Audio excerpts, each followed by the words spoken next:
Hello Whovians, YouTubers, and subscribers. This is my review of Doctor Who and Flatline.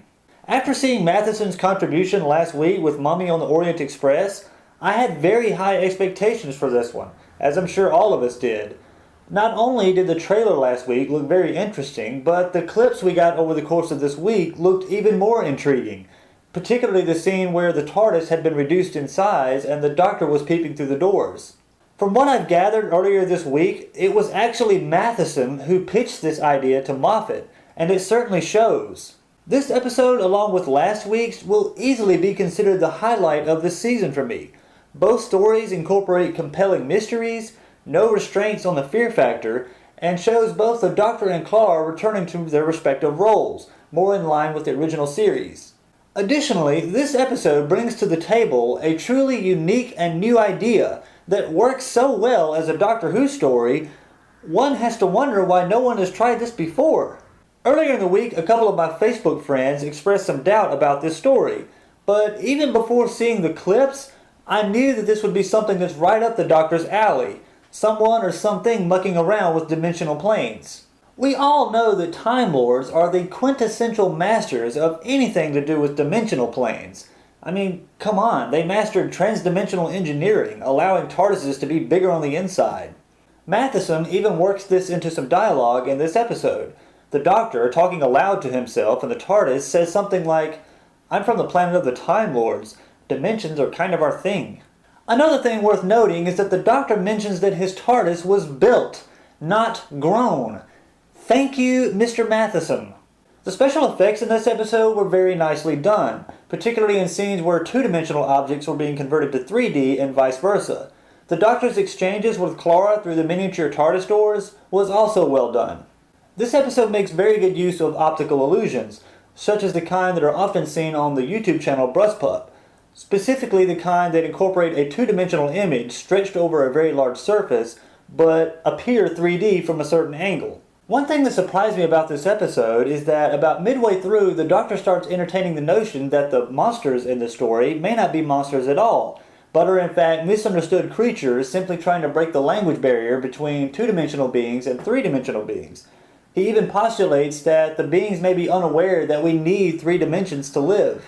Normally, under the reign of Moffat, this is about how I would expect a story like this to pan out. The fear factor is completely ripped away from an otherwise terrifying monster by revealing them to be simply misunderstood. However, in the case of Flatline, Mathieson pulls a 180 on this trend by writing the deadly menace to be exactly that, a deadly menace.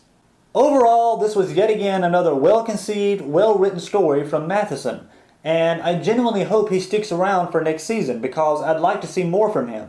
I'm not entirely sure if this was intended to be a Doctor-light story, but if it was done very well, and the Doctor's role was minimalized without sacrificing any consistency.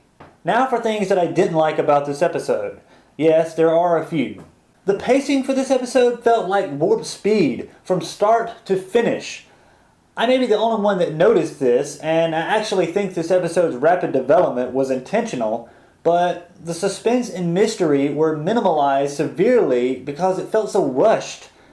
Obviously, I don't blame Mathieson for this. I'm sure his story was far more enjoyable, but had to be nipped and tucked so that it could be crammed into a 45-minute episode. This is certainly one that could have benefited from a two-parter. While the incidental music was a little bit more sparse than last week, there were still a couple of scenes where it still felt a bit over the top. But at least this time it wasn't drowning out any important dialogue. Once again, Danny Pink's inclusion in this episode did precisely dick, except maybe wasting a few seconds of screen time. The short scene at the end of Missy just felt completely out of place. It's like Mathieson went off somewhere, wrote this clever story, returned to Moffat's office, dropped off the script, left the room, and then Moffat, after reading through his script, just added a little footnote at the end describing this scene. Finally, my number one complaint with this episode is that during the final scenes, the Doctor starts delivering yet another speech as he's about to pull the plug on the monsters. And this just seemed very over the top for me.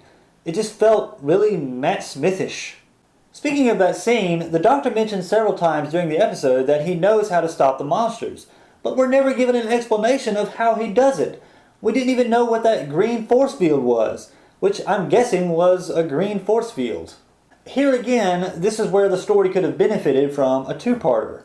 I didn't enjoy this one quite as much as last week, but it certainly established itself as second to last week, with Listen taking the bronze. Next week, however, looks like a complete and total dud. I'm not sure if it's going to be a ripoff of Red Riding Hood or one of Moffat's unused scripts from Matt Smith's era. Probably both. Red Riding Hood, Robin Hood. Like this review, share it everywhere, and be sure to subscribe to my channel so you won't miss next week's review of that fairy tale. Bye for now.